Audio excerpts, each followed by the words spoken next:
Hi guys, आप कैसे हैं? स्वस्थ होंगे, मस्त होंगे और प्रसन्न होंगे।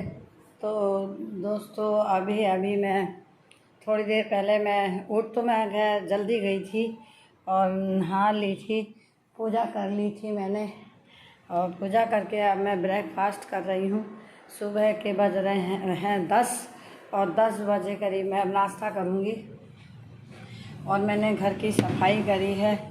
मुझसे ज़्यादा काम नहीं होता, परंतु फिर भी दोस्तों मैं देखो, अब ये मैं प्याज का पराठा है। ये प्याज का पराठा मैं खाऊंगी। मेरी बेटी मेरे लिए बना के गई है और मैं इसे खाऊंगी अभी, और साथ में चाय पीऊंगी। तो दोस्तों, अब मैं चाय पीऊंगी और पराठा खाऊंगी साथ में। पहले मैं चाय पीऊंगी दोस्तों, फिर पराठा बाद में खाऊंगी। अभी मैंने थोड़ा सा खाया है और थोड़ा सा खाऊंगी। तो चाय पी लीजिएगा दोस्तों आप। दोस्तों, सफाई करने में बहुत मेहनत लगती है मुझे, क्योंकि मेरे से अब इतना काम नहीं होता है और बहुत ज़्यादा मेहनत लगती है मुझे। तो बहुत ज़्यादा लगती है कि मेरे शरीर में वो जान नहीं रही है और मैं थक जाती हूँ दोस्तों।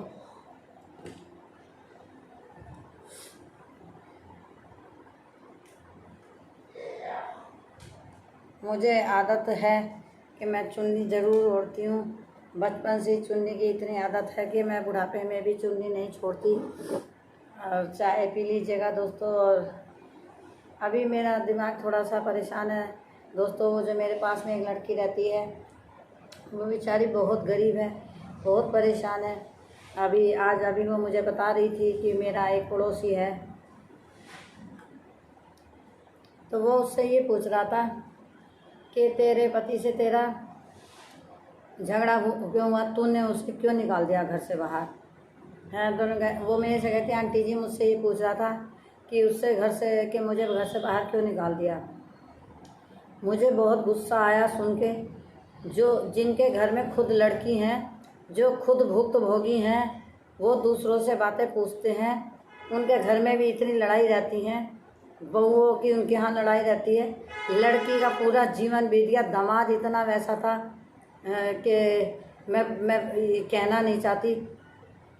दुनिया भर का उसके अंदर कमियां थी। और पता है कि मेरा दामाद ने मेरे साथ कैसी ज़िंदगी ख़राब करी, उनकी ज़िंदगी ख़राब कर की। वो मर गया लेकिन सुधरा नहीं। और वो दूसरे की लड़की से पूछ रहा है कि तूने से निकाला। जब कोई लड़का लड़की से उल्टा खर्चा मांग रहा और शराब का मांग रहा, बीड़ी का मांग रहा, सट्टे का मांग रहा है, तो वो लड़की उसे कहाँ से देगी। वो झाड़ू पोछा लगाती, उसके 2 छोटे छोटे बच्चे हैं, जैसे तैसे करके वो अपना खर्चा चला रही है। और उसके बाद वो जैसे तैसे करके अपना खर्चा चला रही है। और वो भी पैसा उस पर नहीं छोड़ता। वो अपनी बच्चियों को ना कुछ खिला पा रही, ना पढ़ा पा रही ढंग से। ऐसे स्कूलों में पढ़ रहे हैं बच्चे बेचारी, अपना जैसे तैसे प्राइमरी स्कूल जैसे हैं इस तरह के पढ़ा रही है वो। जैसे कम फीस वाले, उनमें गरीबी के बच्चों की जिम्मेदारी इस लड़की के सिर पे है।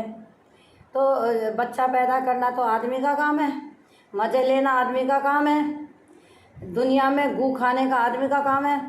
और औरत उसे पाक साफ चाहिए। औरत किसी से बात भी ना करे, बच्चों का पालन पोषण भी वही करे, सब कुछ वो करे, और ऊपर से दुनिया पूछे। ये दुनिया वाले जो समाज के जो ठेकेदार हैं, इनके लड़कियां नहीं हैं, इनके लड़के नहीं हैं, इनके बहुएं नहीं आती, ये समाज में नहीं बैठते, देख नहीं रहे। किसी की लड़की मर जाएगी तो उस पर यूँ कह देंगे बहुत बुरा हुआ। क्या तुम्हारा एक शब्द बुरा हुआ सुनने के लिए, तुम्हारी सिंपैथी पाने के लिए, क्या मैं दूसरे की ज़िंदगी दांव पे लगा दूँ? मेरे को कल पुलिस वाले ही परसों कह के कहते इन्हें निकाल के बाहर खड़ा करो। अगर वो लड़की मर जाती है तो कल को मैं क्या अपने को माफ़ कर पाऊँगी? क्या मैं अपने आजीवन को माफ़ कर पाऊँगी कि मैंने एक मनुष्य का जीवन लिया और वह मेरे से मदद मांगती रही और मैंने उसकी मदद नहीं करी। लानत है ऐसी ज़िंदगी पे, ऐसी औरतों पे, ऐसे आदमियों पे जो किसी औरत की मदद नहीं कर सकते, तो कम से कम उसके जख्मों पे नमक तो ना छिड़के। जख्मों पे नमक छिड़क रहे हैं, ये है समाज के ठेकेदार। और लड़की की गलती बता रहे हैं, जबकि वो इतनी सीधी है, वो लड़की इतनी सीधी है। बता रही थी आंटी जी, 2 दिन की जब मैं जच्चा थी, सरकारी नल से पानी लाई, रोटी बनाई, नंद सास सब बैठी रही और पति ने मारा भी। अब बेचारी अपनी जैसे तैसे अब भी झाड़ू पोछा करके काम करे, उसे अब भी उंगली कर रहे। पुलिस वाले आए, उसे गलती बता के गए, उसकी भी गलती बता के गए, मेरी भी गलती बता रहे हैं। अभी उन्हें ये नहीं पता कि मैं हूँ कौन। मैंने अभी अपनी पावर के बारे में नहीं बताया उन्हें कि मेरी क्या पावर है। जिस समय मैं थाने में जाऊंगी, और मैंने FIR दर्ज नहीं कराई, अगर मैं करा दूंगी ना, तो मैं बड़े बड़े अधिकारियों के आगे बता दूंगी ये क्या है घर पे।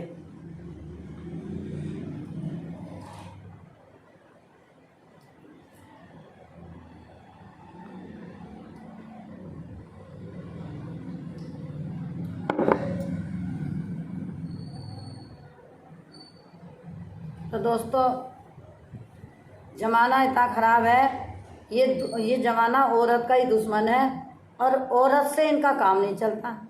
हर वक्त अभी ये लड़की का तलाक नहीं हुआ, अभी कुछ नहीं हुआ, और अभी सही 4 आदमी पीछे लग गए कि इस लड़की से शादी हम कर लेंगे, इससे हम शादी कर लेंगे। अरे जब तुम्हें औरत की जात से इतनी दुश्मनी है, जो औरत की जात तुम्हें इतनी बुरी लगे, तो तुम क्यों ढूंढ रहे हो? रंडुए ही रह लो, रंडुए रह के जियो ना। औरत की तुम्हें चाहत क्यों है जब औरत के तुम विरोध में खड़े हो? ये समाज औरत का विरोधी है। जब भी औरत के साथ कोई होता है, 4 आदमी मिलकर कभी भी औरत को सही नहीं बताएंगे, गलत ही बताएंगे, और औरत को औरत ही गलत बताएगी। दुश्मन तो सबसे बड़ी औरत की है। और बाहर वाले तो बाहर के। एक औरत मुझसे कह रही थी, ये तो अच्छी तरह रह रहा था। मैंने कहा तुम्हें पता रह रहा था क्यों रह रहा था? आदमी का काम घर में रहना है, आदमी का काम है बाहर का काम करना, कमाना धमाना, और घर में पड़ा रहना। घर में पड़ा रहता था, अपना जब ज़्यादा भूख लगती थी अपना बना के कुछ खा लिया। आज घर में रोज पिक्चर के पैसे लेने, रोज उसके। इस समाज के ठेकेदारों, हाथ जोड़ के कह रही हूँ, तुम्हारे कारण कितनी लड़कियों की हत्याएं हो रही हैं, तुम्हारे कारण कितनी लड़कियां मर रही हैं। अपनी आंखें खोलो, किसी की बेटी की कोई दर्द तो सुनो, कोई तो सुनो, ताकि वो बता सके कि कोई उसका अगर दर्द सुनेगा जब ही तो तुम्हें बताएगी। तुम तो उसे और उल्टा उस पर लांछन लगा रहे हो। तो मैं यूँ कहूँगी कि अगर आप मदद नहीं कर सकते तो उसकी काट पे भी ना हो। आप उसका समर्थन नहीं कर सकते तो आप किनारे हो जाओ, साइड हो जाओ। जो उसका साथ दे रहा है कम से कम उसे देने दो।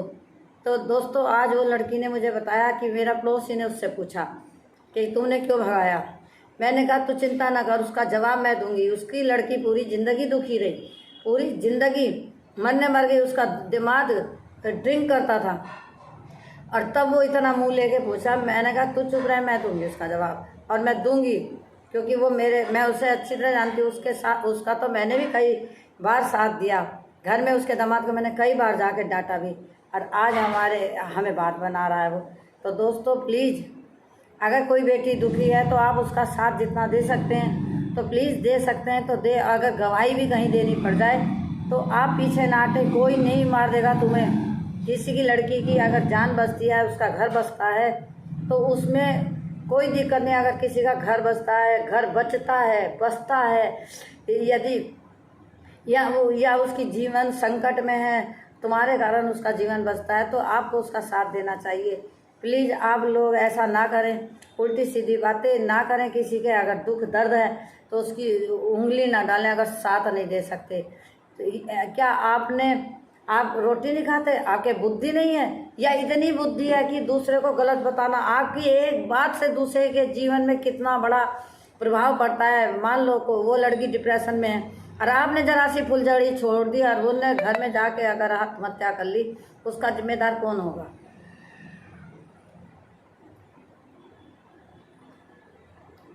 तो दोस्तों कुल मिला के आज मुझे बहुत गुस्सा आ रहा है। मैं बात करूँगी आज उस बुढ़े से कि तेरी अपनी लड़की तो तेरे पे संभली नहीं, दूसरे की लड़की के तू नमक छिड़क रहा है। करूँगी तो दोस्तों मेरी वीडियो को आप ज़रूर देखना, लाइक और शेयर ज़रूर करना। इस समाज के लोगों को अपने विचारों को बदलना चाहिए लड़कियों के प्रति। मोदी जी कहते हैं कि बेटी बचाओ बेटी पढ़ाओ। अरे बेटी को कैसे बचाओगे तुम? जिस बेटी को मैं बचाना चाह रही हूँ उसको तुम पुलिस वाले आके कह रहे इसे निकाल के बाहर खड़ी करो, ये मर रही तो मरने दो। कैसे बचाएं मोदी जी? बेटी को हम कैसे बचाएं? एक बेटी को मैं बचाना चाह रही हूँ तो पुलिस वाले कह रहे हैं इसे धक्का दे दो, इसे निकाल दो घर से बाहर। तुम ये बवाल है, तुम अपने सिर पे बवाल क्यों ले रहे हो? तो दोस्तों मैंने गलत करा है सही करा, आप मेरा समर्थन करें, बताएं और मेरी वीडियो को लाइक शेयर ज़रूर करें दोस्तों। थैंक यू, धन्यवाद और आपकी आभारी रहूँगी। आप मेरी वीडियो को लाइक शेयर ज़रूर करा करें दोस्तों, please. Thank you so much.